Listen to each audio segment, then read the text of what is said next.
Welcome to our channel. Today we how to verify create onboarding checklists with Notion and no-code apps, detailed guide step by step clearly. Start by opening your Notion account. If you don't have an account, create one at notion.so. Once logged in, navigate to your workspace. Click on the New Page button to create a new page for your onboarding checklist. Title the page Onboarding Checklist. Begin adding sections relevant to the onboarding process. Use headings to differentiate each section, such as introduction or training. In each section, list the tasks that need to be completed. Remember to be clear and concise with each task.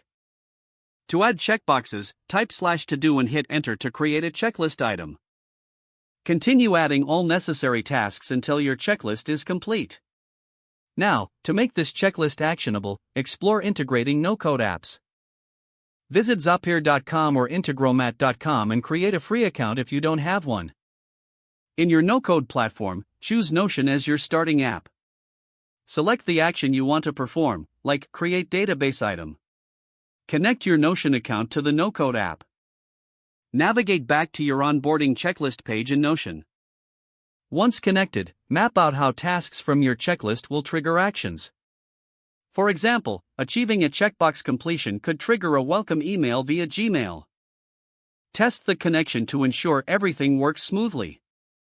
Return to your checklist in Notion. As each task is completed, mark it off in the checklist. Monitor your no-code app for any automated actions that have deployed. Adjust any settings if necessary to optimize the process. Your onboarding checklist is now verified and fully functional. Share this setup with your team to ensure everyone is on the same page. Encourage feedback to refine the checklist further. Regularly review and update the checklist as needed for improvements. This will help maintain an effective onboarding experience for new team members. If the page does not load, refresh the browser or try again in a private or incognito window.